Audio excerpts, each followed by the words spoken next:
Hey, what's good YouTube? My name's Gray and today we will be delving back to the golden age of gaming's recent past with a look at the arcade scene, the hotbed of creative energy and highway robbery that defined gaming both then and now.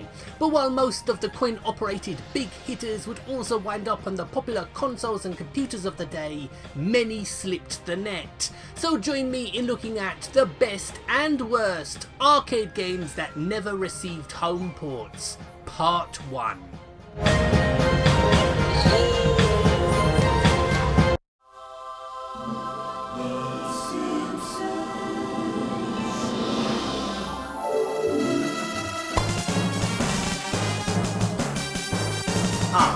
Now I'm well aware that even showing the Konami logo is about as welcome to some of you as a fart in a rugby scrum, but let's not forget that before they suddenly and spectacularly turned heel, worse than when Shawn Michaels kicked Marty Jannetty through the barbershop window, Konami were the biggest baby faces in gaming, and licenses were their forte. This up to 4-player adaptation of the once great show, which itself has fallen off the wagon, is fantastic and well worth a bash.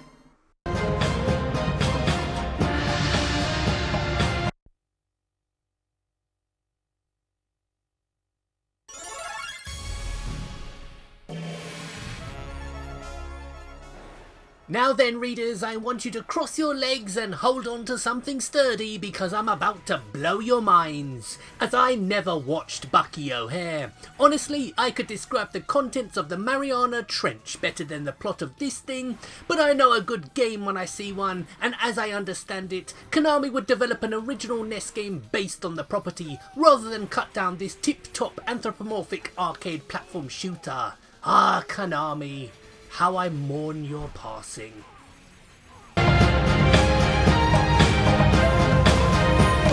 Hit me.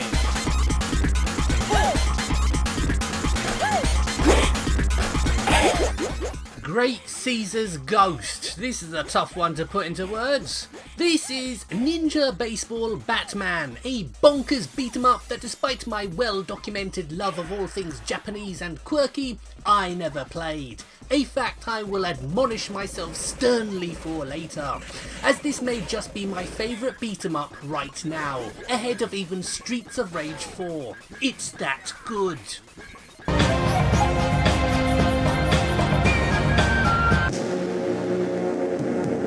Why? Sadly, the title of this video is the best and worst arcade games that never received home ports, not the best and bestest. So sadly we have to balance the thrills and spills with the stinky, and a few games stink the place up quite like Survival Arts, a store's own brand Mortal Kombat ripoff that misses the mark completely, both as a fighting game and with its pathetic attempts to be gory. Avoid at all costs.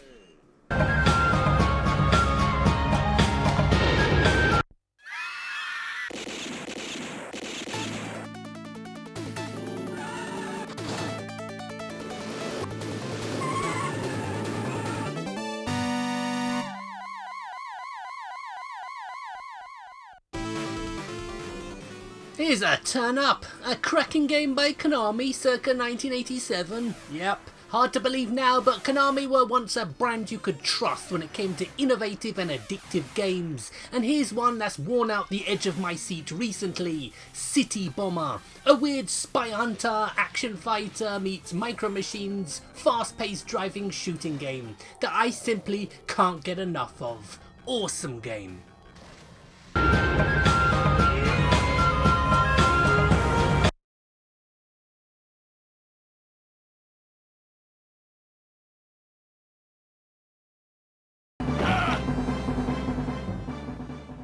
As a Sega Daft Golden Axe fan and Sega Saturn owner back in the 90s, I thought I'd offended Big Daddy Sega somehow, because that's the only reason I could think of why Golden Axe Revenge of Death Adder never got a port. I mean, older arcade titles, Outrun and Space Harrier did, and Golden Axe the Duel proved there was still interest in their classic swords and sandals side-scroller. True, it wouldn't have changed history, but it would have shut many of us fanboys up.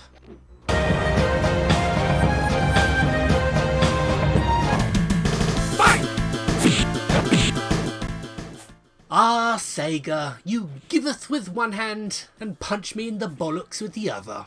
This is Dark Edge, an experiment with using sprite scaling effects they'd become known for in games like Outrun and Afterburner in a one-on-one fighter.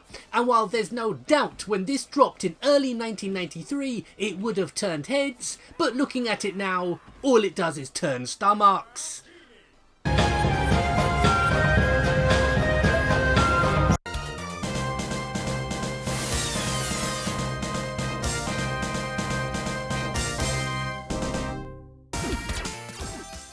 Few developers then or now could release games in multiple genres and have them become the new industry standard. And while Konami would become known for their platformers and beat-em-ups, they weren't too shabby when it came to shoot-em-ups either. But besides Gradius and Salamander, most of them have fallen into obscurity, such as the awesome Famicom exclusive Crisis Force, or this one, the Thundercross series. And while the first would be available on PS2 in a compilation, Part 2 has never left its arcade roots. But if you're a fan of shoot-em-ups, you need to play this one.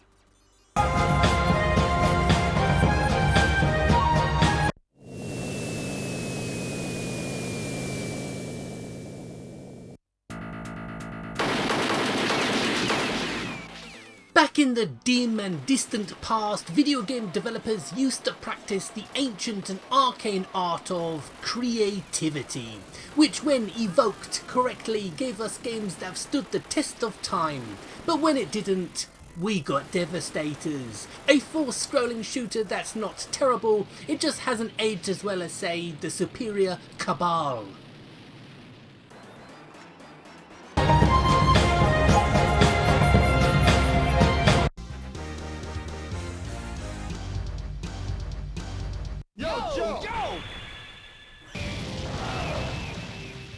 Yo Joe, or as it was changed to here in the UK, Full Force. It's Devastator again, only with the kinks ironed out and a toy license wallpapered all over it. And maybe it's the Saturday morning cartoon loving side of me, but I like this game. All the classic characters such as Snake Eyes, Hawk and Lady J are present, as well as baddies like Baroness and Destro.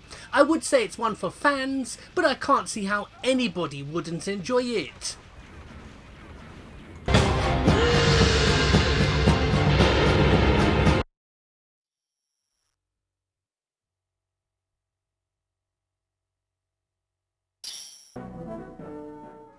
I can't help but feel developers All-Yuma are trying to do my job for me after calling their shitty fantasy hack and slash fighter Blandia. A game whose gimmick of every time you get hit, your clothes fall off, won't hold your interest as long as you think, as each fight feels more like a Benny Hill sketch than a life and death struggle. Utter crap.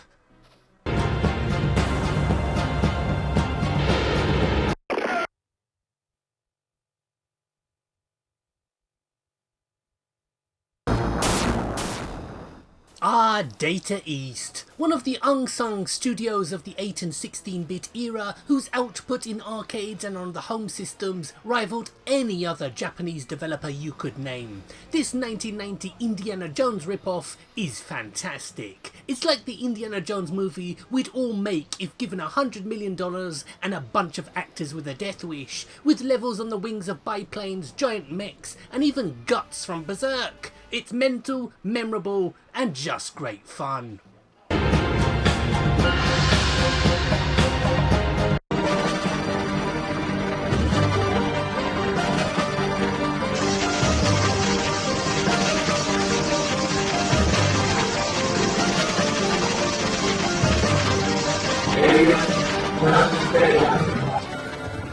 While many of the games on this list could and should see a release someday, Capcom's Alien vs Predator very sadly won't, as licensing issues and royalties prevent it. So MAME is the only way you can play what is arguably Capcom's best ever beat 'em up. Take control of everyone's favourite planet-hoppin' ugly motherfucker and get to the chopper, cutting a way through the alien hordes, Glaswegian style. I friggin' love this game.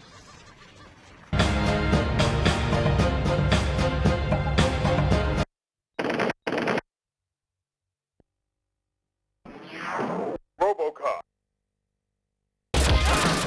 I I ummed and ahed about including this sequel to the classic Data East original, as I know there were plenty of Robocop 2 games on multiple systems, but a number of people informed me that the arcade version was something very special indeed.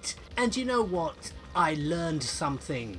It's that all my friends are liars. While not terrible, it is terribly average. And what's with all these games and crosshair sections? Stick to Robocop vs Terminator on the Mega Drive for your part man, part machine shoot 'em up thrills. In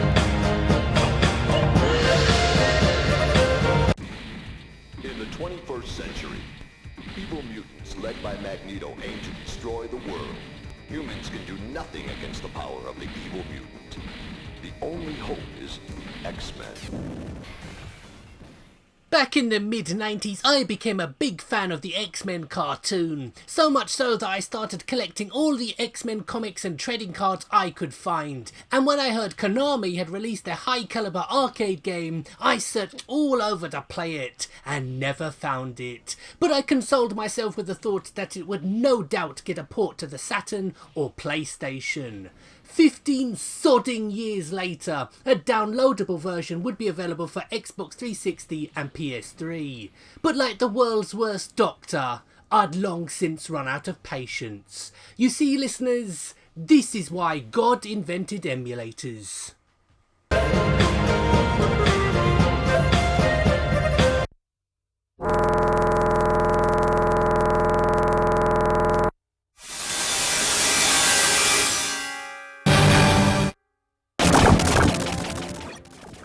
Hang on, does the fact that X-Men was a downloadable mean it had a port? Never mind, this is Air Duel from Irem, the lads who brought us Ninja, Baseball, Batman. They returned to their shoot-em-up strengths with their surprisingly pretty average shooter. Everything you've come to expect from the genre is recreated here in designed quickly on the back of a fag packet kind of way. And maybe I'm being overcritical, but I just feel like the studio who brought us R-Type are capable of so much more. That being said, it's a challenge. Lose your power-ups in the later stages and you might as well be flicking your bogeys at the enemy. Fun in 2 players, but definitely one for fans of the genre.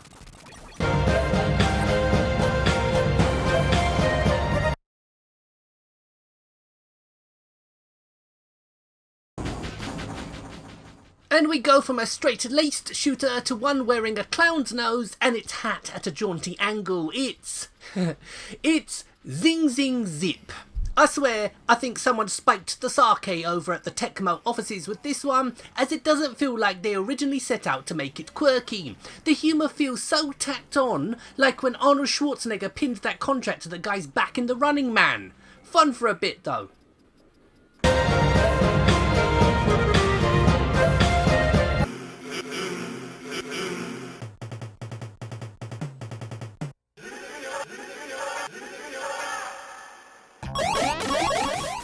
Hang about the trailer, this one is like a girl with double D's. It's more than a mouthful. It is Zun Zun Q no Yabo. And unlike Zing Zing, this is all Japanese patented quirk all the time. Now, most YouTubers will tell you that Sega fell from their perch with the poor sales of both the Saturn and later the Dreamcast. But if poor console performances were the reason, then what about high profile flops like the SG-1000, Master System, Game Gear, Mega CD or 32X? No, what hurt Sega the most, as well as most of the Japanese games industry, was the collapse of the arcades. And playing this, you do get a feeling of Sega throwing their arms into the air saying, look, we just don't know what you people want, so here's something so mental it would make Sigmund Freud blush.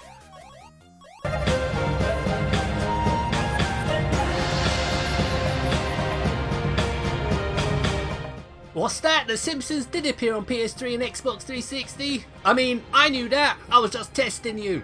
So folks, we've come to the end of the video, but not the end of our quest, as I'll be casting the net far and wide once more in part 2, coming your way very soon. So in the meantime, why not check out another video from the Consoletronix vaults or my second channel, Video Holocaust, where I review the best and worst of martial arts, horror, anime and cult cinema, links to which should be on screen as I speak. So I'm off to double checked part 2's lineup, so let me just say thank you very much for watching and goodbye.